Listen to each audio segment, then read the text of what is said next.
महाराष्ट्राचं एकमत म्हणजे न्यूज 18 लोकमत। बार्क रेटिंगमध्ये न्यूज 18 लोकमत नंबर 1। नवीन वर्षात न्यूज 18 लोकमतची भरारी। चाकणमध्ये भर मंचावर शरद पवारांनी लिहून दिलेला संदेश छगन भुजबळांनी गुपचूप वाचला, तर सभेच्या आधी दोघांचाही एकत्र बसून प्रवास राजकीय वर्तुळात चर्चांना उधाण।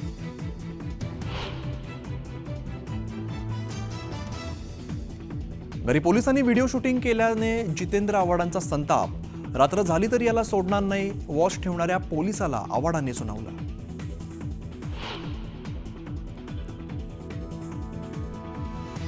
संतोष देशमुख हत्या प्रकरण इलेक्शन फंडसाठी झालं, जितेंद्र आव्हाडांचा खळबळजनक दावा। निवडणुकीसाठीच 2 कोटींची वसुली केल्याचा आरोप।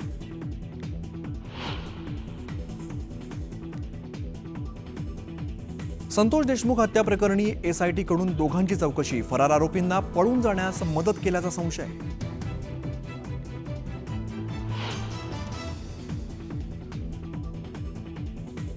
आळंदीतील कार्यक्रमात मुख्यमंत्री फडणवीसांचा जिरेटोप देऊन सन्मान। जिरेटोप डोक्यावरती न घालता फडणवीसांकडून नमस्कार।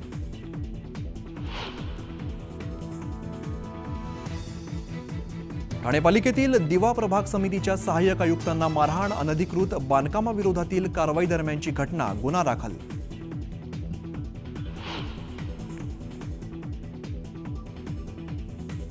फळ विक्रेत्याला मराठी येत नसल्याची विचारणा केल्याने जमावाकडून तरुणाला घेराव। कान पकडून मागायला लावली माफी।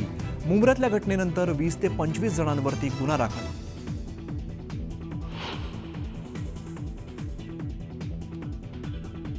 गिरणी कामगारांसाठी 1 लाख घरं बांधणार। उपमुख्यमंत्री एकनाथ शिंदेंची मोठी घोषणा।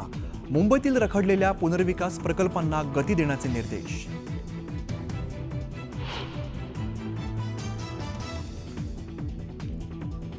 नव्या वर्षाच्या सुरुवातीला साईचरणी तब्बल 16 कोटींचं दान।